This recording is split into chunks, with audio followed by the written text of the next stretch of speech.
시간 하나님의 말씀 마태복음 16장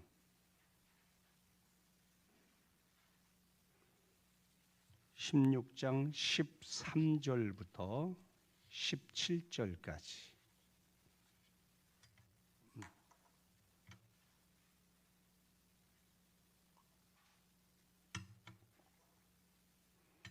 같이 읽겠습니다.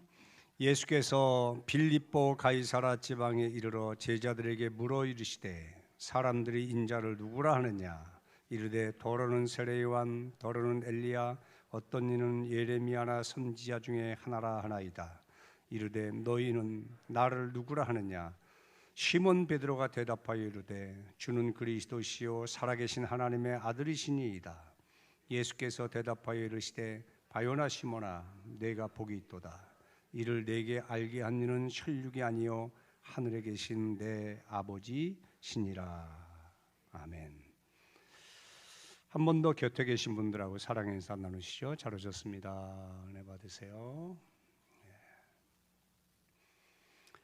코로나 상황이 쉽게 종식될 것 같지 않은 느낌이 듭니다. 이와 같은 상황 속에서 우리 성도들의 믿음을 잘 돌보고 또 그들로 하여금 하나님 앞에 영광스러운 삶을 살도록 인도하는 것이 이게 담임 목사의 사명인데, 예상보다 길어지다 보니까 긴장도 되고 또 걱정도 돼요.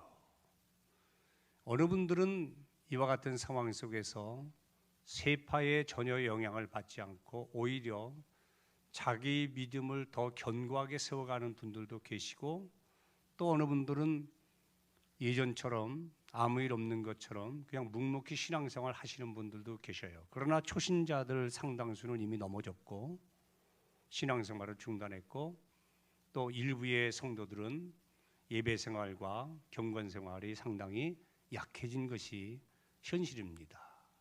그래서 저는 작년 말부터 계속 기도해 오기를, 이와 같은 환경도 하나님이 허락하신 뜻이 있는데 이 가운데서 하나님 마음에 합한 자녀들로 사는 것이 실력이다.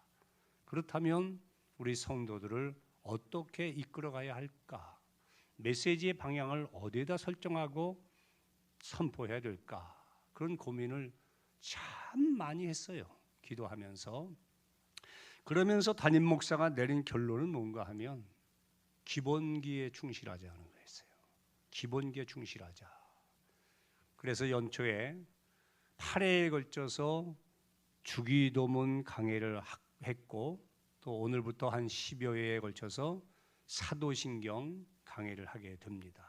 그리고 기회가 주어지면 십계명을 강해하게 될 것입니다. 사랑하는 성도 여러분, 진짜 믿음은 어려울 때 그 실력이 나타나는 거예요. 그 실력은 기본기가 튼튼해야 돼요. 그래서 사도신경, 주기도문, 그리고 십계명, 이 셋을 목사님들은 3종 세트다 그렇게 말을 하거든요. 사도신경, 무엇을 믿을 것이냐? 주기도문, 무엇을 기도할 것이냐? 십계명, 어떻게 살 것이냐? 전부죠. 우리의 신앙과 삶 전체를 아우르는 것이 이 3종 세트인 거예요. 그만큼 이제 중요하죠. 그래서 특별히 오늘부터 나누게 되는 사도신경은 건물로 말하면 저 기둥 같은 거예요. 기둥. 없으면 좋겠죠. 그런데 꼭 있어야 돼. 없으면 2층, 3층이 다 무너집니다. 그리고 나무로 말하면 이 사도신경은 뿌리에 해당되는 거예요. 우리 몸으로 말하면 뼈대, 우리를 지탱하고 있는 뼈대에 해당이 됩니다. 그렇게 중요한 것이 사도신경 신앙 고백이다. 성경 한 절을 보실까요? 시브리서 3장 1절인데요. 같이 읽겠습니다. 자막을 보시면 되겠습니다. 그러므로 함께 하늘의 부르심을 받은 거룩한 형제들아, 우리가 믿는 도리의 사도시며 대제사장이신 예수를 깊이 생각하라.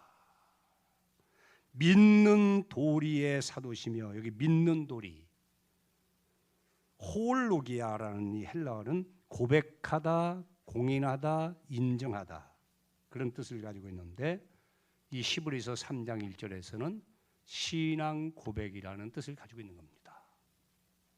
우리가 예수를 믿죠? 하나님을 믿죠? 성령님을 믿죠?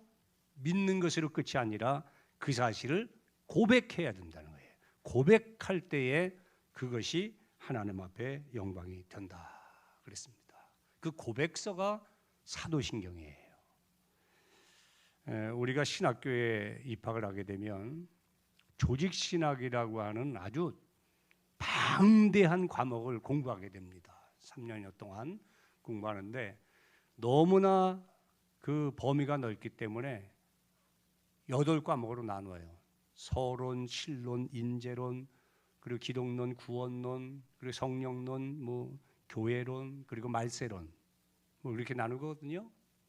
그 방대한 신학, 뼈대를 이루는 학문이 조직신학인데, 제가 깜짝 놀랐어요. 이 사도신경을 연구하면서 그 방대한 조직신학 8권이 이 짧은 신학 고백문에 다 들어있더라고. 하나님이 어떤 분이냐, 예수님이 어떤 분이냐, 성령님이 어떤 분이냐, 교회가 어떤 곳이냐, 그리고 말세에 어떤 일이 일어나느냐 등등에 대해서 집약해 놓은 고백서가 사도신경이다. 상당히 귀한 선물이 아닐 수가 없습니다. 여러분, 같이 이렇게 교회를 다니셔도요, 같이 교회를 다니셔도 신앙 고백이 다르면 그 사람은 영남이에요. 성도가 아닙니다. 물론 교인일 수는 있죠. 종교인일 수는 있죠. 그러나 엄밀하게 보면 신앙 고백이 다른 사람, 하나님에 대해서, 예수님에 대해서, 성령님에 대해서, 교회에 대해서 신앙 고백이 다르다면 그 사람은 교인이 아니에요. 성도가 아니에요. 주는 그리스도시요 살아계신 하나님의 아들입니다 라는 신앙의 고백의 토에 교회가 세워졌기 때문에 신앙 고백이 다르다는 것은 그 교회 멤버가 아니란 말입니다. 궁극적으로 말하면 아직 천국 백성이 안 됐다, 그렇게 보시면 됩니다. 비록 교회는 달리 다녀요. 다른 교회 다니고 믿은 연수도 다르고 직분도 다르고 은사도 다르고 다 달라도 신앙 고백이 똑같으면 그 사람은 구원받은 천국 백성이에요. 이단을 식별하는 기준이 3가지가 있습니다. 첫째는 삼위일체 하나님을 부인하면 이단이에요. 삼위일체를 부인하면 이단이고, 두 번째는 성경을 더하거나 빼면 이단이에요. 가감하면 이단이에요. 세 번째는 지금도 계시를 주장하면 이단이에요. 왜? 계시는 이것으로 충분하니까. 그리고 거기에다가 하나를 더한다면 사도신경을 부정하거나 거부하면 그 사람은 이단이에요. 이것은 1번 삼위일체 하나님을 부인하는 거와 똑같거든. 왜? 사도신경 자체가 하나님에 대해서, 예수님에 대해서, 성령에 대해서 고백하는 것이기 때문에 그 자체를 부인하면 이단으로 봐야 됩니다. 초대교회 당시에도 이단들이 많이 있었는데요. 그 중에 기독교를 너무너무나 싫어하고 핍박하고 공격했던 그 이단 중에 하나가 유대교입니다. 유대교. 그들도 성경을 가지고 있어요. 구약 성경을 가지고 있어요. 그들도 하나님을 믿는다고 말을 해요. 그러나 그들은 성경이 말하는 하나님이 보내신 그분, 예수님은 안 믿어요. 별 차이가 없는 것 같죠? 그러나 근본적인 차이가 있는 거예요. 예수를 안 믿으면 기독교인이라 할 수 없죠. 그러듯이 성경을 가지고 있어도 성경이 말씀하는 예수 그리스도를 믿지 않으면 그건 이단입니다. 유대교가 그렇단 말이에요. 그래서 기독교와 유대교를 구분하는 그 기준이 설정되게 됐는데 그 2가지입니다. 첫째는 신앙 고백이 있는가를 보고, 두 번째는 그 신앙 고백에 근거해서 세례를 받았는가를 본 거예요. 이 두 가지가 엄청 중요한 거예요. 신앙 고백이 있는가, 신앙 고백을 통해서 세례를 받았는가, 이것이 유대교와 기독교를 구분하는 하나의 기준이었어요. 이단도 마찬가지예요. 이단과 기독교를 구분하는 것, 신앙 고백이 다른 거예요. 신앙 고백이. 그만큼 우리의 신앙 고백이 성경적 진리를 수호하고 그 진리의 말씀을 다음 세대에 전수하는 데 있어서 매우 중요한 요소라는 사실을 우리가 잘 알아야 됩니다. 우리 교회는 세상을 향해서 열려 있어요. 누구나 다 와도 되죠. 그죠? 교회는 뭐 사람을 가려서 받을 수는 없어요. 그러나 오해하지 말아야 될 것은 교회가 세상을 향하여 열려 있는 것은 사실이지만 아무나 교회가 받아들인다는 말은 아니에요. 일정한 기간 동안 교육을 받고 말씀을 듣고 훈련을 받으면서 하나님에 대한 고백, 예수님에 대한 고백, 성령님에 대한 고백, 신앙 고백이 있어야 돼요. 그리고 신앙 고백을 근거로 해서 세례를 받아야 돼요. 그때 그를 입교인이라고 그래요. 입교인이 되었을 때부터 임무와 특권이 주어지는 거예요. 그래서 교회를 왔다고 해서 그 사람이 다 교인이 아니고 성도가 아닌 것이에요. 교회는 누구나 다 올 수 있지만 교회는 묻지도 않고 따지지도 않고 무조건 모든 사람을 다 받아들이는 것은 아니란 얘기예요.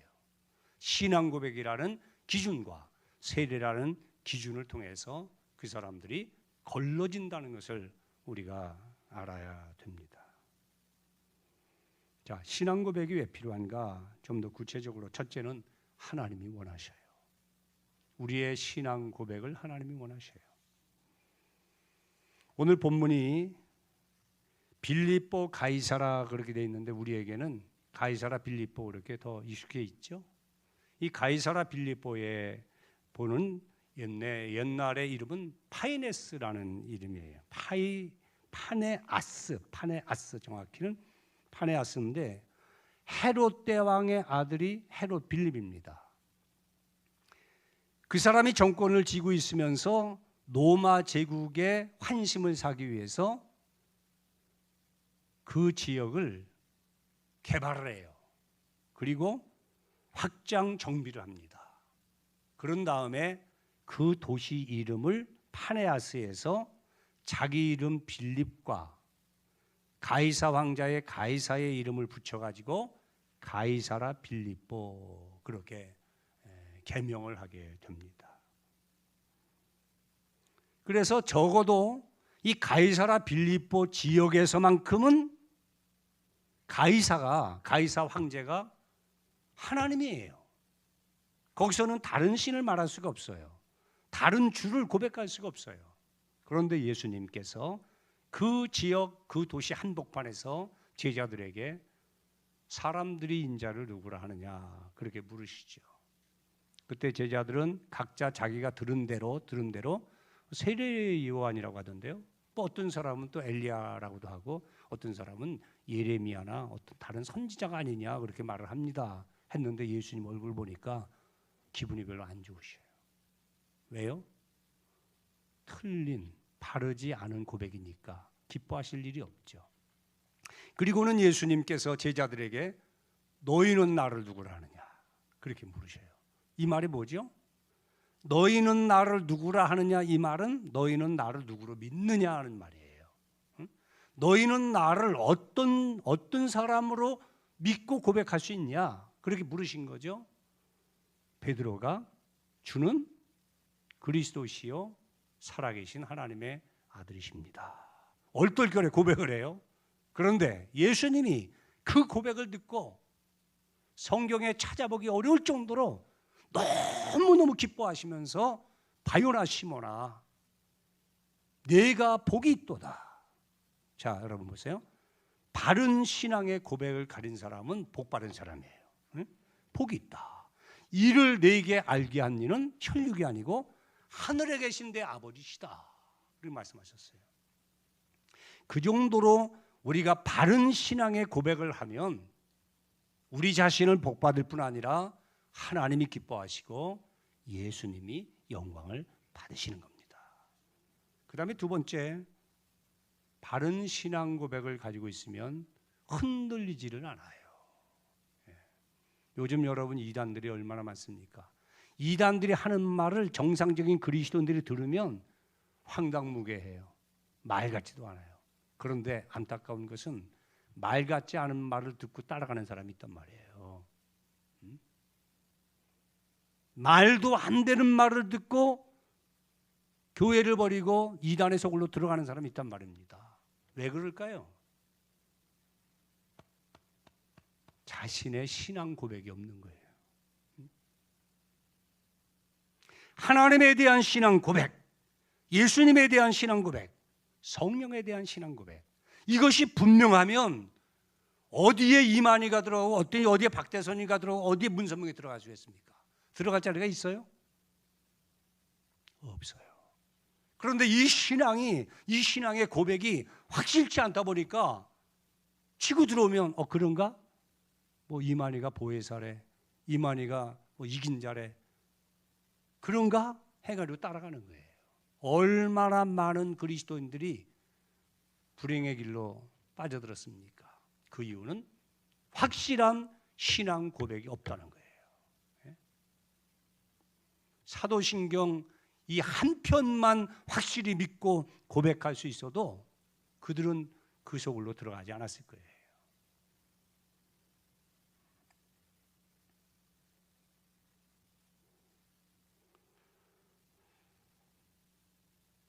세 번째는 신앙 고백은 우리에게 구원을 줍니다.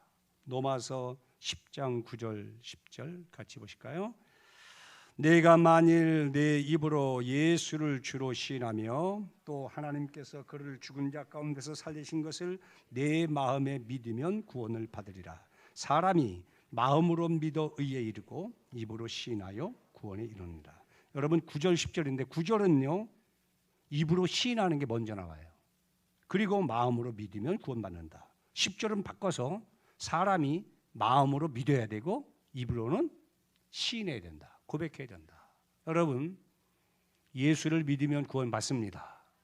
그런데 이 말씀의 기준에서 보면 마음으로 믿고만 있다고 해서 구원이 오는 건 아니라는 거예요. 마음으로 믿는 바를 공회 앞에서 많은 사람 앞에서 고백할 때, 시인할 때 그 구원이 완성이 된다는 거예요.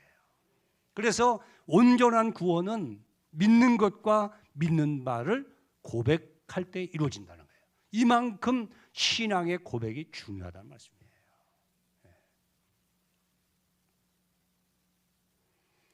다음으로 왜 사도신경이라고 하느냐? 어떤 사람들은 그래요.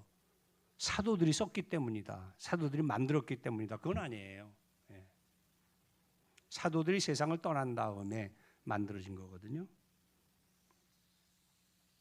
구약은 선지자가 기록을 했고 신약은 사도들, 예수님의 제자들이 기록을 했습니다. 그래서 선지자, 사도 그러면 신구약 성경 전체를 말하는 거예요. 자, 왜 사도신경이라고 했느냐?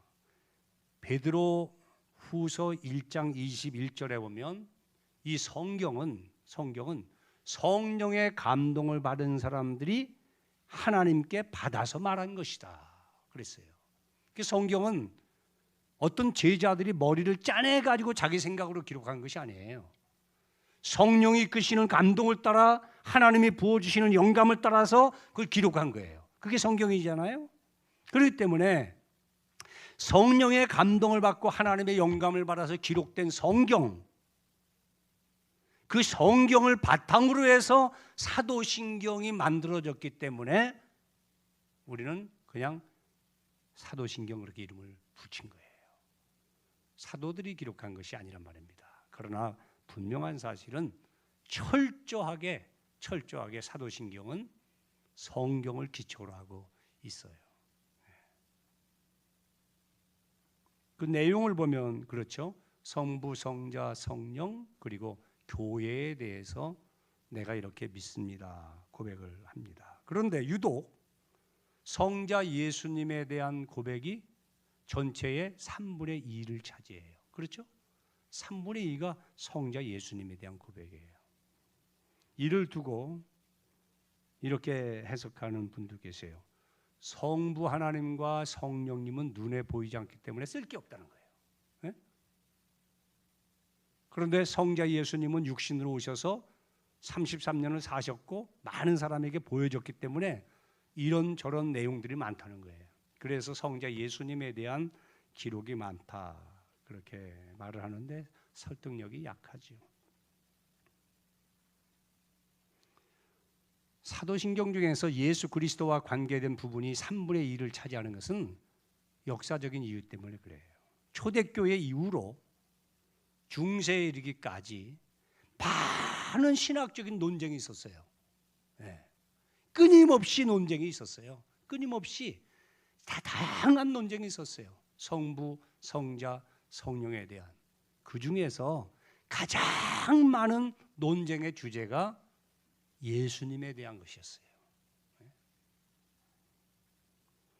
어떻게 동정녀의 탄생이 가능하냐로부터 시작해서 예수가 성령으로 잉태된 것이 사실이냐? 예수에게 신성이 있느냐? 예수가 신성을 가졌다면 그 신성은 하나님과 동일한 신성이냐?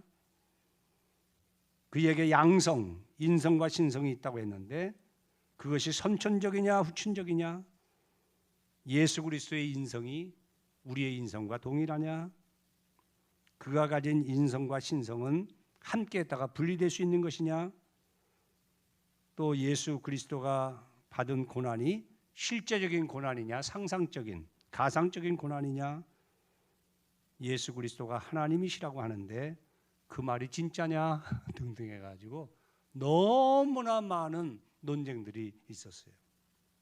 이렇게 오랜 세월을 두고 예수 그리스도와 관계된 논쟁이 있다 보니까 자연히 그에 대한 반론 내지는 변증이 필요하게 됐죠. 그런 의미에서 예수 그리스도와 관계된 부분이 아주 세부적으로 거기에 기록이 된 거예요. 성령으로 잉태하사 동정녀 마리아에게 나시고 본디오 빌라도 고난받고 죽고 사흘 만에 살아나시고 하늘에 오르시고 하는 전반적인 내용을 거기다가 다 이렇게 삽입을 한 거예요. 이게 많아질 수밖에 없죠. 그래서 그와 같은 작업을 하기 위해서 많은 종교회의가 있었는데 대표적인 종교회의가 니케아 회의, 지금의 터키 지역이죠. 그리고 에베소 지역에 있는 칼케톤 회의 같은 그 많은 종교회의를 거듭하면서 다양한 신앙 고백문이 있어요. 우리 사도신경만 알지만 근데 제가 여러 가지를 찾아보니까 대등소이예요. 주제가 거의 비슷해요. 그러면서 다듬어져서 주 390년경에 우리가 갖고 있는 이 사도신경이 나오게 된 겁니다. 물론 성경을 보면 베드로의 고백이 있죠. 주는 그리스도시요 살아계신 하나님의 아들입니다. 도마의 고백도 있어요. 나의 주님이시요 나의 하나님이십니다. 놀라운 고백이죠. 마르다의 고백도 있네요. 주는 그리스도시요 세상에 오시는 하나님이심을 내가 믿나이다. 이런 고백들이 있지만 이런 고백들은 단편 고백이란 말이에요. 그래서 성경 전체에 있는 그런 성부, 성자, 성령에 대한 내용들을 뽑아서 간추려 가지고 논리적으로 사람들이 이해하기 좋도록 그것을 하나의 문장으로 만든 거예요. 그것이 사도신경입니다. 아까도 말씀드렸지만 철저하게 성경에 기초하고 있다 하는 거예요. 이단들이 하는 말도 그렇고 이단이 아니더라도 이렇게 말하는 분들이 있어요. 목회자, 신학자, 교회 다니는 분들 가운데도 성경에 어디 사도신경이 있냐? 그 사람이 만든 거 아니냐? 그렇게 말하는 분도 있어요. 들어보셨죠? 네. 생각 밖에 그렇게 주장하는 사람들이 많습니다. 그래서 사도신경을 안 하는 사람도 있어요. 네? 공부를 해야 돼요. 공부를. 그건 나는 세계적인 무식합니다. 무식한 사람이 그렇게 말하는 거 마찬가지예요. 나는 무덕대고 믿습니다. 그러는 거 마찬가지예요. 왜 성경이 하나님의 말씀인 성경이 책으로 만들어졌습니까? 스타디하라는 거예요. 연구하라는 거예요. 공부하라는 거예요. 그래서 논리적으로도 이상이 없게끔 체계적으로 알라는 거예요. 그런 말씀이 성경 말씀인데 성경에 문자적으로 그것이 안 들어있다 해서 안 믿는 엉뚱한 사람들이 있더라고.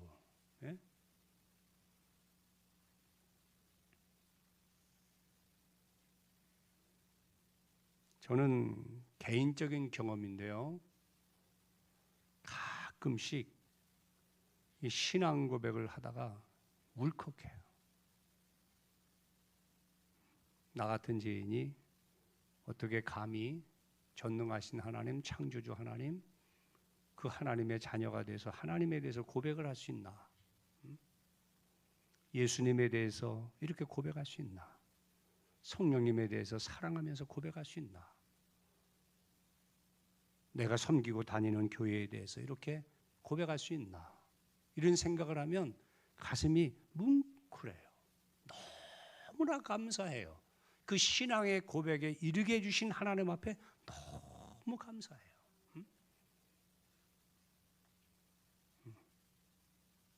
이스라엘아 들으라. 우리 하나님 여호와는 오직 유일하신 하나님이시니 너는 마음을 다하고 뜻을 다하고 힘을 다하여 네 하나님 여호와를 사랑하라. 신명기 6장 4절이죠. 하나님은 유일하신 분인데 유일하신 하나님을 내가 어떻게 만나가지고 그분이 나의 하나님이라고, 나의 주님이라고, 나의 아버지라고 고백할 수 있게 됐냐 이거예요. 하나님의 은혜죠. 그런데 애석한 것은 주기도문도 마찬가지지만 이 사도신경이 하나님의 은혜를 받은 성도들에 의해서 많이 애로하신다는 거예요. 소외를 당하고 계시다는 거예요. 있다는 거예요. 왜? 너무나 잘하니까, 너무나 쉬우니까, 너무나 익숙하니까 그 고백이 얼마나 엄청난 고백인가를 모르고 그냥 입으로 그냥 외우듯이 이렇게 하는 경우가 너무나 많단 말입니다. 그렇지 않습니다, 여러분. 매번 드릴 때마다 마음을 다하고 뜻을 다하고 성품을 다해서 거기다 목숨까지 다해서 주님을 사랑하는 마음으로 고백을 해내셔야 돼요. 라틴어로 쓰여졌는데요, 이 고백문이 헬라어도 있고 라틴어도 있는데 라틴어에 보면 크레도라는 말입니다. 사도신경이 크레도, 이 말은 나는 믿는다 그런 뜻이에요. 그런데 이 크레도라는 말은 두 단어가 합성된 거예요. 하나는 심장을 말하는 꼬르라는 말하고 드린다, 바친다 하는 도가 붙은 거예요. 꼬르도 그렇게 되기요. 그게 크레도 그랬는데 신앙 고백은 하나밖에 없는 자기 생명을 유지케 하는 자기의 심장을 떼서 그분에게 바친다는 얘기예요. 이상의 표현이 있을 수가 없죠. 그죠? 신앙의 고백은 나의 하나밖에 없는 심장을 떼서 하나님 앞에 드린다는 고백처럼 해야 된단 말입니다. 온 마음과 온 정성을 다 기울여서 하나님 앞에 자신을 드리듯이 그 신앙을 고백해야 된단 말입니다. 그럴 때에 그 고백을 받으신 하나님이 영광을 받으시고 예수님이 기뻐하시고 그 고백을 하는 사람 자체가 복이 된단 말입니다. 이것이 사도신경 신앙 고백이에요. 마지막 성경 구절 한 구절 볼까요? 유다서 1장 20절 같이 보겠습니다. 사랑하는 자들아 너희는 너희의 지극히 거룩한 믿음 위에 자신을 세우며 성령으로 기도하며 하나님의 사랑 안에서 자신을 지키며 영생에 이르도록 우리 주 예수 그리스도의 긍휼을 기다리라. 말세의 성도들에게 지극히 거룩한 믿음 위에 자기를 세워야 된다. 지극히 거룩한 믿음 위에 자기를 세워라. 이 말을 조금 확대해서 말하면 확실하게 믿고 확실하게 신앙 고백하라는 거예요. 그것이 자기를 거룩한 믿음 위에 세우는 지름길이에요. 그리고 성령 아래 기도하고 하나님의 사랑 안에서 예수님이 오실 때까지 날마다 궁유를 기대하면서 한 날 한 날의 삶을 살라는 거예요. 진실한 신앙의 고백을 통해서 거룩한 믿음 위에 여러분을 세우시고 마음이 듬뿍 담긴 신앙의 고백을 통해서 하나님의 사랑을 표현함으로 하나님께 기쁨이 되고 복된 하나님의 사람으로 평생 쓰임받기를 축복합니다. 기도하십시다.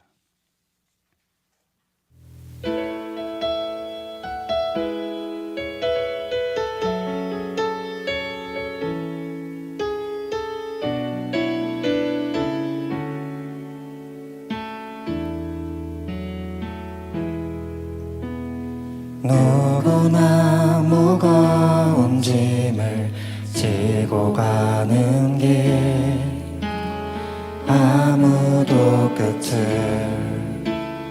알 수 없네. 사랑의 노래는 점점 희미해지고 내일에 두려워 넘치지만 나는 오늘도 가네. 한 번 더. 누구나 무거운 짐을 지고 가는 길 아무도 끝을 알 수 없네. 사랑의 노래는 점점 희미해지고 내일에 두려워 넘치지만 나는 오늘도 가네. 주의 영광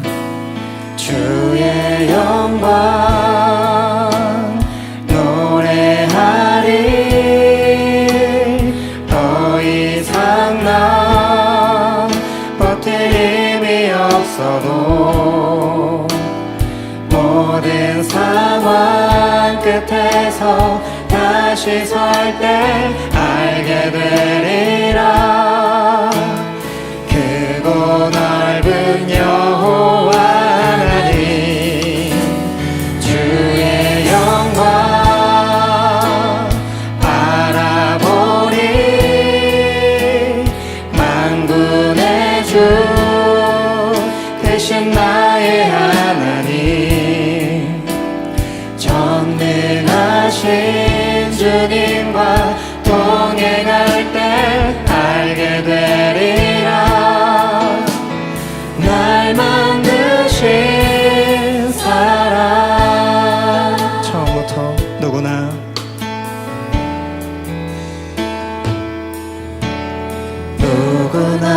무거운 짐을 지고 가는 길 아무도 끝을 알 수 없네. 사랑의 노래는 점점 희미해지고 내일에 두려움 넘치지만 나는 오늘도 가네. 사랑의 주님이 나를 부르신 그 길 나의 힘으로 갈 수 없네. 믿음의 길 위에 주가 예비하시니 십자가 사랑 의지하여 나는 오늘도 가네. 주의 영광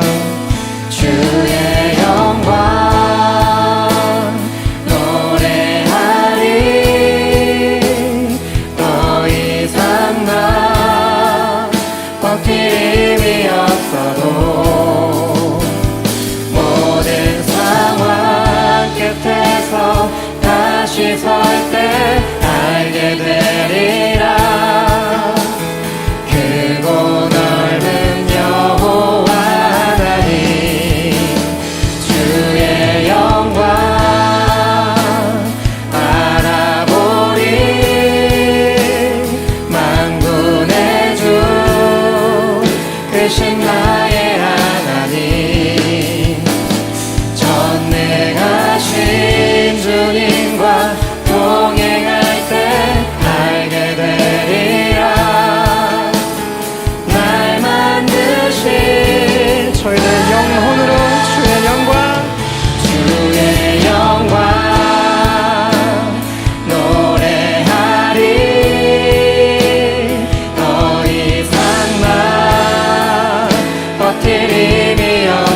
끝에서 다시 설 때 알게 되리라.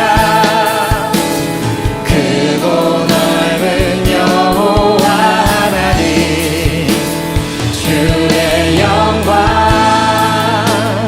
바라보리. 만군의 주 계신 나의 하나님